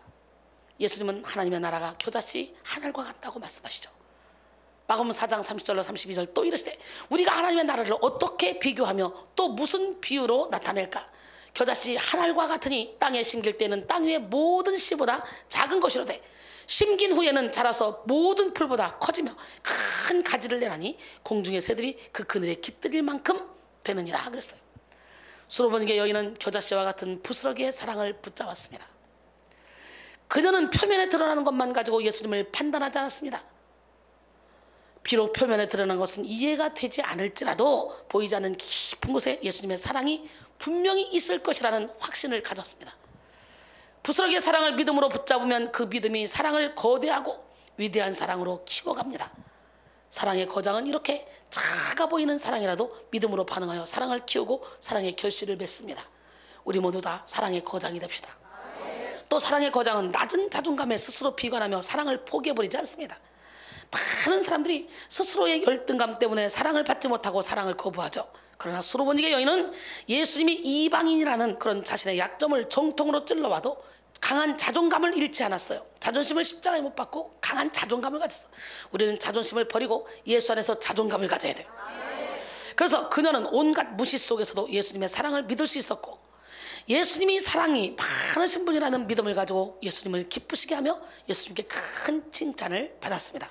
사랑하는 성도 여러분, 우리 주님께서 원하시는 것은 어떤 상황 가운데서도 겸손하게 예수님의 사랑을 믿고 소망하는 것. 아멘. 그러게 모든 것을 예수님께 맡기고 내려놓는 것, 이것이 바로 예수님께서 원하시는 것입니다. 가정을 이루는 것은 의자와 책상과 소파, 식탁이 아닙니다. 그 소파에 앉은 어머니의 미소입니다. 가정을 이루는 것은 푸른 잔디와 화초가 아니라 그 잔디에서 터지는 아이들의 웃음소리입니다. 할렐루야. 가정을 이루는 것은 자동차나 식구가 드나드는 그런 장소가 아니라 사랑을 주려고 그 문턱으로 들어오는 아빠의 설레이는 모습입니다. 가정을 이루는 것은 부엌과 꽃이 있는 식탁이 아니라 정성과 사랑으로 터질 듯한 그런 엄마의 모습입니다. 가정을 이루는 것은 자고 깨고 나가고 들어오는 것이 아니라 애정의 속삭임과 이해의 만남입니다. 행복한 가정은 사랑이 충만한 곳입니다. 바다와 같이 넓은 아빠의 사랑과 딸처럼 다 품는 엄마의 사랑이 있는 곳, 거기는 비난보다는 용서가, 주장보다는 이해가, 관용이 우선되며 항상 웃음꽃이 있는 동산이 가정입니다. 가정이란 아기의 울음소리와 어머니의 노래가 들리는 곳, 가정이란 따뜻한 심장과 행복한 눈동자가 마주하는 곳, 가정이란 서로의 성실함과 우정에 도움이 만나는 곳, 가정은 어린이들의 첫 교육 장소이며 거기서 자녀들은 무엇이 바르고 무엇이 사랑인지를 배웁니다. 상처와 아픔은 가정에서 싸매지고 슬픔은 나눠지고 기쁨은 배가 되어 어버이가 존경받는 왕궁도 부럽지 않아. 돈도 유세를 부릴 수 없어. 그냥 가족이라는 그 자체로 행복한 거예요. 하나님의 사랑으로 사랑의 거장이 됩시다. 어떤 상황 가운데서 우리를 사랑하시는 하나님의 사랑을 신뢰함으로 당당하게 사랑을 받고 사랑을 주며 행복하게 살아가는 여러분 모두가 되기를 원합니다. 요한일서 4장 10절에 보니까 사랑은 여기 있으니 우리가 하나님을 사랑한 것이 아니요 하나님이 우리를 사랑하사 우리 죄를 속하기 위하여 화목제물로 그 아들을 보내셨습니다. 에베소 3장 17절로 19절 보니까 믿음으로 말미암아 그리스도께서 너희 마음에 계시게 하셨고 너희가 사랑 가운데서 뿌리가 박히고 터가 굳어져서 능히 모든 성도와 함께 지식에 넘치는 그리스도의 사랑을 알고 그 너비와 길이와 높이와 깊이가 어떠함을 깨달아 하나님의 모든 충만하신 것으로 너희에게 충만하게 하시기를 구하노라. 오늘 시간에 예수님의 그 사랑의 넓이와 길이와 높이와 깊이를 깨달아 충만해지길 원합니다. 그 사랑을 가지고 세상을 살아가면 이 땅에서도 천국을 누리며 살아가요. 인생 자체가 행복합니다. 어니스틴 슈만 행크 여사는 가정은 무엇인가? 라는 질문에 지붕은 비를 피하기 위한 것이 아니겠는가? 또 네 개의 벽은 바람을 막기 위한 것이 아니겠어요? 그리고 마루는 추위를 막기 위한 것이 아니겠어요? 물론 그래요. 하지만 가정은 그 이상이죠. 가정은 아기의 웃음이요, 엄마의 노래요, 아버지의 강건하며 연인들의 성실하며 서로 간의 우정입니다. 할렐루야. 이렇게 말했어요. 뿐만 아니라 가정은 어린이들에게 최초의 학교요, 교회입니다. 그들은 가정에서 정의와 선과 친절을 배우죠. 예, 상처 입었거나 아플 때 그들은 가정에서 안정을 찾게 됩니다. 가정에서의 기쁨은 배가 되고 슬픔은 반감됩니다. 가정에서 어머니와 아버지는 존경과 사랑을 받게 되죠. 가정엔 어린이들이 있어야 돼요. 그리고 우리의 조촐한 식탁과 와 함께 대접해도 손색이 없는 그런 식탁. 우리의 조촐한 그 식탁은 와 함께 대접해도 손색이 없는 식탁이래. 정성이 모두어져 있기 때문에. 왜냐하면 그것은 우리가 정직하게 번 것이기 때문에. 가정에서 도는 친절한 모습보다 중요치 않아요. 가정에서 차 끓는 소리는 행복의 노래요. 하나님 가정을 축복해 주세요 라고 했습니다. 할렐루야. 하나님의 풍성한 사랑이 우리와 함께합니다. 그러므로 다른 사람들이 자신을 사랑해 주기만 바라지 마시고 먼저 사랑하시고 먼저 손 내미시고 먼저 이해하시고 먼저 용서하시기 바랍니다. 사랑하기로 작정해야 하면 이해하지 못할 사람이 없고 용서하지 못할 사람이 없습니다. 사랑하고 살아도 부족한 세상이에요. 사랑의 거장이 되어 모든 가족을 품고 나아가 모든 사람을 사랑하는 여러분 모두가 되기를 바랍니다. 아멘. 사랑하고 살아도 모자란 세상 내 이웃을 내 몸같이 사랑하라 하셨네. 아 그러나 나는 왜 아직 사랑하지 못하나. 주님 사랑받기 바라며 어찌하여 사랑 못하나. 오 사랑의 주님 나도 사랑하게 하소서. 용서하고 살아도 부족한 세상 너희 중에 죄 없는 자 돌로 치라 하셨네. 아 그러나 나는 왜 아직 용서하지 못하나. 주님 용서받기 바라며 어찌하여 용서 못하나.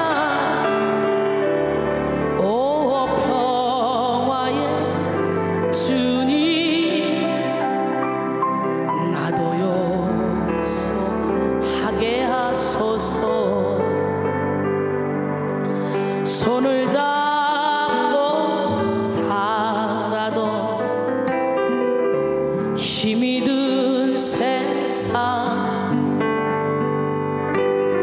서로 힘이 되어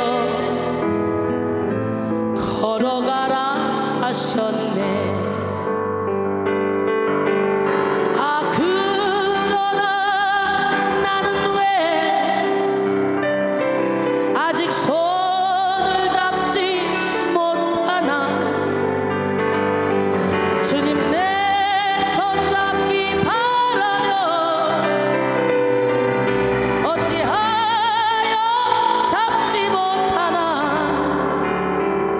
오 자비의 주님 나도 손을 잡게 하소서. 아멘. 예, 그 다음에 진리의 거장이 되어 가정을 세웁시다. 처음에는 뭐 어떻게 해서 세우자고요? 사랑의 거장이 되어.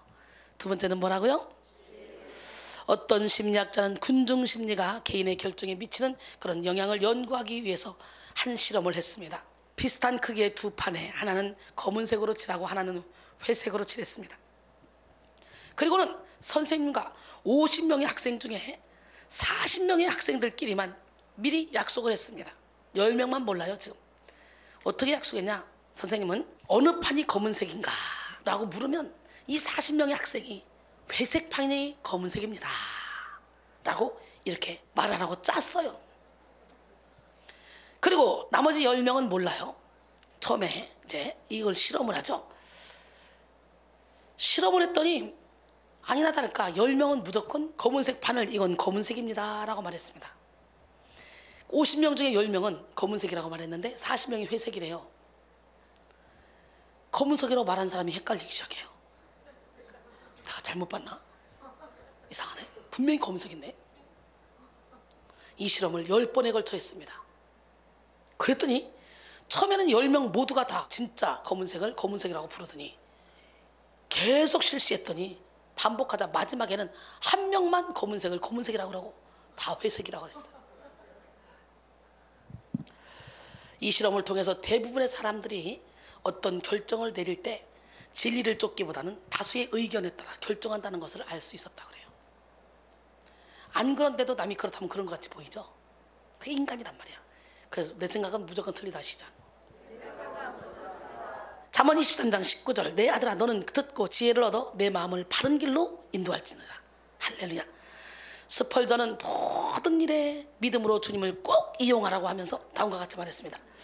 만일 당신이 어두운 형편에 이르게 되면 빛으로 인도하시는 주님을 태양으로 사용하라. 또한 당신의 인생 항로의 길을 잃어버렸거든 주님을 인도자로 삼으라. 그는 당신을 인도해 줄 것이다. 주님은 당신이 구하는 바로 그것이요 모든 일이 하나님의 간섭 없이는 이루어지는 것이 없다라고 말했습니다. 여러분, 하나님의 말씀은 진리며 또한 하나님의 지혜입니다. 잠언 23장 19절에 내 아들아 너는 듣고 지혜를 얻어 내 마음을 바른 길로 인도할지니라 그랬어요. 예수님은 말씀이 육신되어서 오셨습니다. 진리 안에 진정한 인생의 바른 길이 있습니다. 그러므로 우리는 하나님의 말씀을 듣고 그 진리를 따라 우리의 마음을 바르게 하고 지혜를 가지고 인생의 바른 길을 찾아가야 됩니다. 할렐루야. 이 자리에 참석한 여러분 모두 진리의 거장이 되시기 바랍니다. 말씀인 진리를 모르기 때문에 우리가 헤매는 거예요. 진리의 거장이 되어 여러분의 가정을 천국으로 만들기 원합니다. 여러분의 마음을 천국으로 만들기 원합니다. 여러분의 만나는 사람을 다 천국으로 인도하기를 바랍니다. 영적 전쟁은 진리의 대결입니다. 진리를 알면 이기고 진리를 모르면 지는 거예요. 이미 예수님이 이겨놨어요. 요한복음 8장 32절에 진리를 알지니 진리가 너희를 자유롭게 하리라. 사탄의 무기는 뭡니까? 거짓말이에요. 사탄은 거짓으로 공격하며 가정을 무너뜨리죠. 요한복음 8장 44절에 너희는 너희 아비 마귀에게서 났으니 너희 아비의 욕심대로 너희도 행하고자 하느니라. 그는 처음부터 살인한 자요 진리가 그 속에 없으므로 진리에 서지 못하고 거짓을 말할 때마다 제 것으로 말하니 이는 그가 거짓말쟁이요 거짓의 아비가 되었습니다. 그랬어요. 사탄은 우리의 욕심 안에 집을 짓고 우리에게 비교의식, 죄책감, 비난과 정죄를 주어서 가족끼리 서로 대적하게 만듭니다. 잠깐 있다가 사라질 안개 같은 세상의 것에 욕심을 부리며 여러분 가정에 소홀히 만들고 헛된 것에 미쳐서 가족을 쳐버리게 만들죠. 그러므로 우리는 진리로 무장해서 사탄의 거짓을 분별해야 돼요. 진리로 무엇이 중요한 것인지 무엇이 최우선의 것인지 분별해야 돼요. 그리고 진리 안에서 하나님이 허락하신 능력을 발휘하며 살아가야 될 줄 믿습니다. 하나님은 자기를 찾는 자들에게 상을 주시고 권능을 주신 줄 믿습니다. 하나님을 기쁘시게 할 수 있는 유일한 것은 뭡니까? 바로 믿음이에요. 그 믿음은 하나님과 같은 유일한 영적 존재인 예수 그리스도를 향한 믿음이죠. 예수를 믿는다는 것은 보이지 않는 세계를 보는 능력을 갖게 합니다. 또 바라는 것들을 이루어지게 할 수 있는 능력이 됩니다. 그러나 사탄은 우리가 이 받은 권세를 사용하지 못하도록 우리를 결박합니다. 우리가 이미 받은 힘을 마비시켜버리려고 합니다.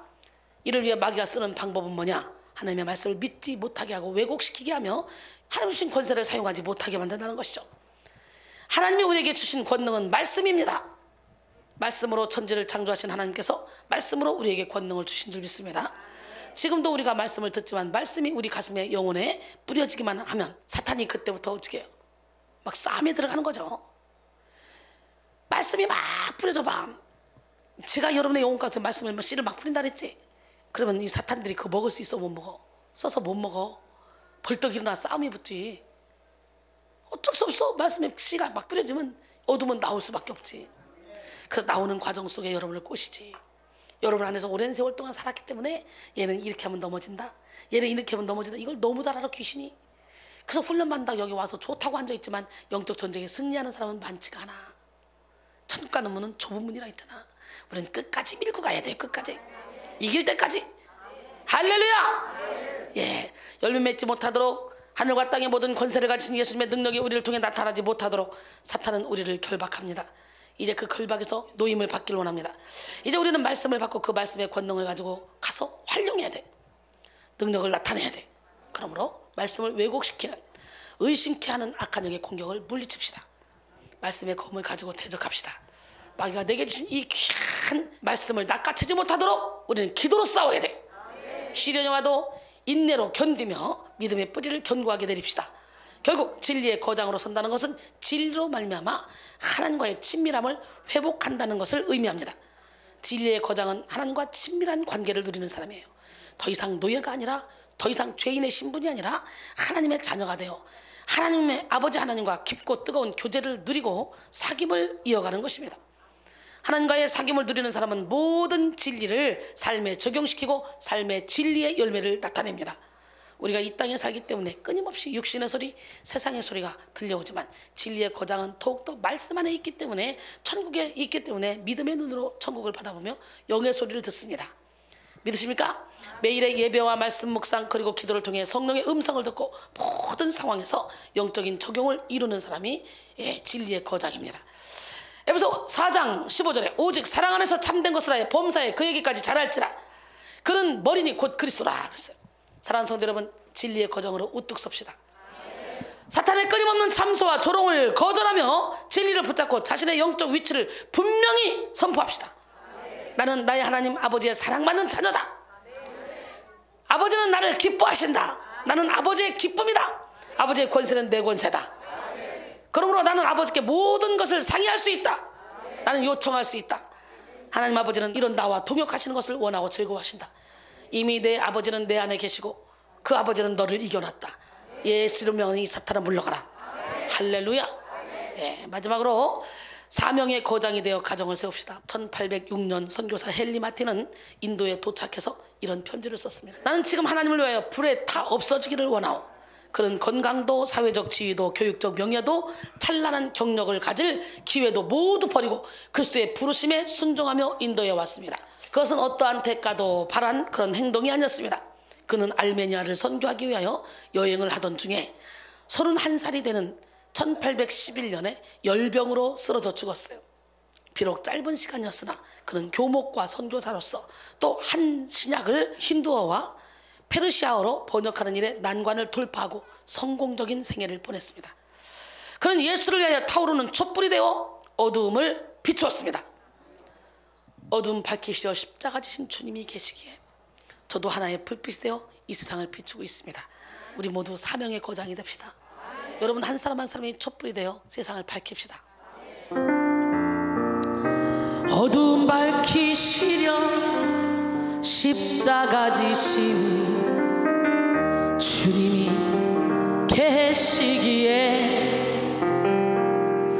나 이렇게 조그만 불빛이 되어 이 세상 비추렵니다.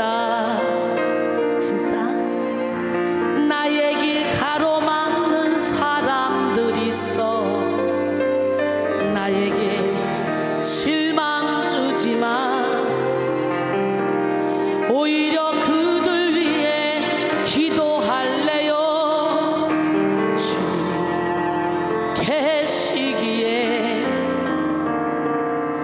세상의 사랑이 메말라가도 나만은 사랑할래요.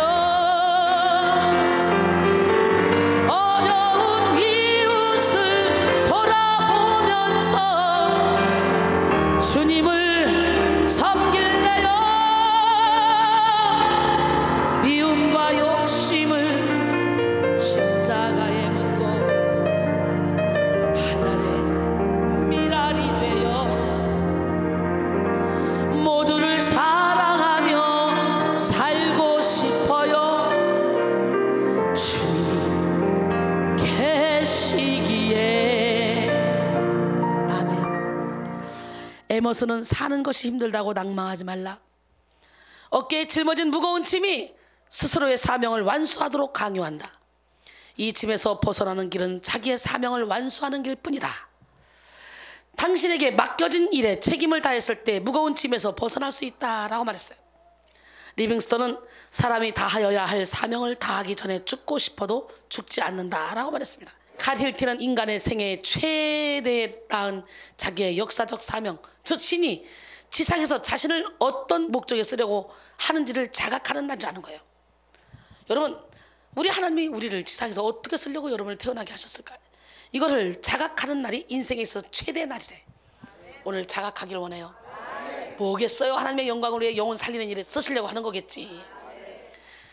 불란서의 철학자 사르트르는 이것을 위해서 내가 죽을 수 있다 생각한 대상을 발견하기 전에는 행복할 수 없다라고 말했는데요.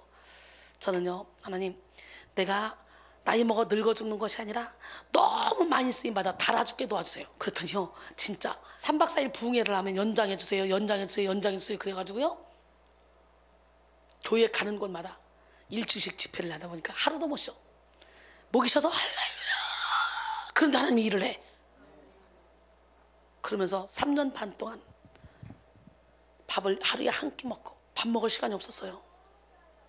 하루에 2시간 자고 그리고 집회했어요. 하루에 20시간씩 했어요. 참 보면 내가 강체질인가 봐. 어마어마했습니다 그때. 여러분, 그랬더니 한꺼번에 다 달아서 목욕탕에서 목욕하고 나왔는데 갑자기 어지러하길래 수건으로 값싸고 쓰러졌다 1시간 만에 일어났는데 웬일? 하체에 힘이 없어진 거예요. 쓸 수가 없는 거예요. 푹 주저앉고 푹 주저앉고. 부흥회 못 다녔잖아요.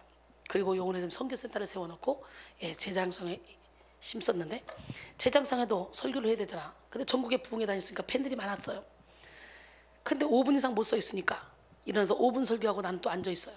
그럼 찬양해요. 또 일어나 5분 설교하고 앉아 있어요. 찬양해요. 그런데도 기적이 엄청나게 일어났어. 지금 오늘 낮밤으로 이렇게 한다는 거, 이거 기적 중에 기적이야. 어마어마하게 좋아진 거야. 밑바닥까지 쫙 갔었어요. 그래서 저는 잠을 자도 호흡을 못해요. 무호흡해요. 여러분이 보기에 건강해 보이잖아요. 지금 신기로 일해요. 체력은 밑바닥. 지금도 내려가면 이 계단 여기 내려가는 데가 정말 힘들어요. 누가 잡아줘야 돼. 화장실 가도 삐뚤거려요. 내가 돈이 없어서, 먹을 것이 없어서, 내가 뭐 때문에, 명예 때문에 내가 일을 합니까? 아니에요. 영적인 세계를 알고 나니까 이 땅에서 천국을 누릴 수 있는데 사람들이 허당 짓고 있으니까 너무 안타까워서 어떻게라도 말씀을 하나라도 더 먹여서 그들의 마음가짐을 찢어서 그들이 하나님 앞에 자유하게 해주려고 생명 거는 거예요. 그래서 사실은 제 몸은 다 닳아가지고 껍질만 남았어. 지금 안 주무르면 잠을 못 자요. 몸이 나무 토막 같아요. 여러분, 그런데도 이 사명을 맡겨주신 하나님께 얼마나 감사한지 몰라. 제가 사명의 거장이잖아요. 저 말씀 좋잖아요. 진리의 거장이죠. 저 사랑 많죠. 사랑의 거장이죠. 가정 세우기 위해서 영적 거장이 되면 이렇게. 그리고 저는 이게 설교 준비하다 보면 다 나야. 모르는 목사님들은 어떻게 인간이 그렇게 살 수 있어, 저거 뻥이다, 저거 거짓말이다 그럴걸. 그러니까 여러분 직접 눈으로 보잖아. 여러분 지금 앉아서 예배만 드리지만 저는 이 설교를, 이 장문의 설교를 짠다고 생각해봐. 뒤에서 서포트를 해주고 사역자들이 함께 서포트하고 함께 짜도 이게 있을 수 있는 일이 아니야. 그러니 거의 잠 못 자는 거예요. 이 세상에는 3가지 유형의 사람이 있습니다. 첫째는 세상이 흘러가는 대로 그냥 사는 사람. 이들은 세상에 왔으니까 그냥 사는 사람들이에요. 그래서 인생의 진정한 의미와 가치에 관심이 없어. 정처 없는 나그네처럼 아무 생각 없이 살아가는 사람이죠. 둘째는 자기만을 위해 사는 사람. 다른 사람은 안중에도 없습니다. 철저하게 자기 이익에 따라 움직이는 자기 중심적인 사람이죠. 모든 판단과 행동 기준이 자기 이익에 있습니다. 셋째는 사명에 따라 사는 사람. 인생의 의미와 가치와 목적을 사명에 두고 사는 사람입니다. 한마디로 사명에 살고 사명에 죽는 사람. 저는 자신 있게 말할 수 있죠. 사명에 살고 사명에 죽어. 나의 달려갈 길과 주 예수께 받은 사명, 곧 하나님의 은혜의 복음을 증언하는 일을 마치려 하면은 나의 생명조차 조금 더 귀한 것을 여기지 않겠다고 고백했던 사도 바울. 사도행전 20장 24절. 바로 그 고백이 저의 고백이고 그 고백이 여러분의 고백입니다. 젊었을 때 하나님을 만나봐. 20대 초반에 하나님을 만나봐. 중고등학교 때 하나님을 만나봐. 하나님 주신 지혜로 공부가 저절로 돼. 힘들지가 않아. 삶이 그냥 저절로 사라져. 힘들지가 않아. 내 힘으로 살려고 하니까 있는 거예요. 제가 50이 돼가지고 서울신학대학원 가서 아들보다도 더 어린 애들 데리고 대학원 공부를 했잖아요. 저 올 에이플 맞아서 장학금 받았어요. 여러분, 오늘 이 시간에 사명에 따라 살기로 결단하길 바랍니다. 빅터 프랭클은 말했습니다. 사람은 누구나 자신의 삶에서 자신만의 과업 또는 사명을 가지고 있다. 그런데 이것은 다른 사람에 의해 대체될 수 없고 또 자신의 인생이 반복될 수도 없다. 따라서 모든 사람들이 갖는 과업이 독특한 것처럼 그것을 이행할 수 있도록 주어진 기회 또한 독특한 것이다. 이렇게 말했어요. 인생을 의미 없이 살아가는 사람, 자기 유익만을 위해 살아가는 사람들의 가정은요, 하나님과 관계없는 가정이 되고 말죠. 그러나 하나님의 사명을 따라 사는 사람의 가정은요, 하나님이 책임져 주시고 기적과 이적과 표적이 나타나는 삶을 살게 되죠. 그러므로 우리는 우리 가정을 세우기 위해서 더욱더 사명에 집중해야 돼요. 우리 힘으로는 우리 가정을 지킬 수 없어요. 그래서 다시 한번 시편 127편 1절 말씀, 여호와께서 집을 세우지 아니하시면 세우는 자의 수고가 헛되며 여호와께서 성을 지키지 아니하시면 파수꾼의 깨어있음이 헛되도다 그랬어요. 할렐루야. 여러분의 가정의 운전대를 주님께 맡겨드리기로 합니다. 고린도전서 15장 58절, 그러므로 내 사랑하는 형제들아 견실하며 흔들리지 말고 항상 주의 일에 더욱 힘쓰는 자들이 되라. 이는 너희 수고가 주 안에서 헛되지 않은 줄 알미라. 여러분, 최고의 가정교육은 부모가 사명에 집중하며 행복하게 살고 성령의 열매를 맺는 것을 삶으로 보여주는 것입니다. 그런 의미에서 나는 최고의 가정교육을 시키고 있네. 여러분 생각해봐. 인간적으로 보면 최고의 가정주부가 아니지. 가정을 돌보지도 않고 할렐루야만 하고 다니는데. 근데 결론적으로 영적으로 보면 최고의 가정교육은 부모가 사명에 집중하고 행복하게 살고 성령의 열매를 맺는 것을 보는 거야. 그러니까 우리 애들이 잘 크지. 또 부모가 자녀에게 줄 수 있는 최고의 선물은 자녀를 하나님께로 인도하는 것입니다. 할렐루야. 자녀를 하나님께 인도해서 예배 중심으로 살게 하고 하나님의 뜻을 구하게 하면 하나님은 자녀의 영혼육을 지키시고 자녀를 가장 아름다운 길로 인도하십니다. 그러므로 가장 행복된 가정은 하나님을 예배하는 가정, 주님이 주신 사명에 집중하는 가정, 영혼 구원을 위해 집중하는 가정입니다. 그런 의미에서 우리 가정이네. 그런 의미에서 시작. 그렇지. 밥 잘해주고 맛있는 거 해주고 이런 게 아니라 진짜 행복한 가정은 이렇게 사명에 집중하며 영혼들을 살리는 가정이야. 천국 가면 하나님께서 뭘 달라고 그러겠어요? 너 영혼 얼마나 구원하고 왔니? 영혼이 너의 면류관이야. 할렐루야. 사랑하는 성도 여러분, 이 시간 여러분 모두가 하늘의 권세로 가정을 세우는 영적 거장이 되기를 바랍니다. 사랑의 거장이 되어 모든 미움을 물리치고 사랑으로 용서하고 사랑으로 어둠의 영을 몰아냅시다. 진리의 거장이 되어 사탄의 계략을 물리칩시다. 사망의 거장이 되어 하나님의 뜻을 이루고 영혼 구원에 집중함으로 하나님의 주인 되어 다스리시는 가정으로 세움받읍시다. 이 시간 여러분 모두가 하늘의 권세를 충분히 받음으로 천국 가정을 이루기를 주님의 이름으로 축원합니다. 따릅니다. 하나님, 나는 하나님의 일을 할 테니 하나님은 내 일 해주세요. 그리고 나를 완전히 맡기고 달려가면 우리 하나님은 나를 통해 기적을 일으키셔요. 가정 치유 부흥의 한 주간 설교 끝. 수고하셨습니다. 박수. 너무너무 고생했죠 여러분. 근데 여러분 이 시간 동안에 여러분이 원튼 원하지 않든 여기 그냥 꾸준히 앉아만 있었으니 그 시간이 얼마나 긴 시간이야? 최하 기도까지 하면 15시간 이상씩 예배를 드렸죠. 그 다음에 여러분 지금 엄청난 상급을 쌓아놓은 거야. 하늘에 한꺼번에 집을 막 그냥 막 지어놓은 거야. 벽돌을 막 쌓은 거야. 맞지? 여러분의 영혼은 점점점 사는데 제 영혼도 점점점 살아나. 근데 제 체력은 점점점 바닥이 되고 있어. 여러분 저의 건강을 놓고 기도해 주세요. 이번에 가족치유 부흥회를 통해서 엄마들은, 아빠들은, 자녀들은 서로가 이제 가정에서 자기의 위치를 잡았죠. 그죠? 예, 이걸 진작 알았다면 참 아름다운 가정을 이끌어갔을 것 같지 않아요? 그래서 이런 치유의 부흥회를 진짜 많이 해야 되겠죠. 활성화시켜야 되겠죠. 예, 그래서 저는 할 일이 너무 많은 사람이에요. 여러분 기도해 주시고, 예, 우리 백성교회에 큰 건물이 생겨져서 거기서 한꺼번에 효율적으로 홍보 쫙 하고 제대로 효율적으로 사역하기 위해서 큰 공간을 필요로 하니까 여러분 기도해 주시고, 혹시라도 기도원 같은 그런 거 나온 데 있으면 얘기해 주시고, 그래서 예, 함께 이 사역을 펼쳐나갑시다. 여러분, 저와 여러분을 하나님 이렇게 만나게 해주신 것은요, 다른 게 아니에요. 여러분들도 사명의 거장이 되라고. 여러분, 한없이 하나님께 감사하며 이 기쁨으로 이 일을 이루어가기를 바랍니다.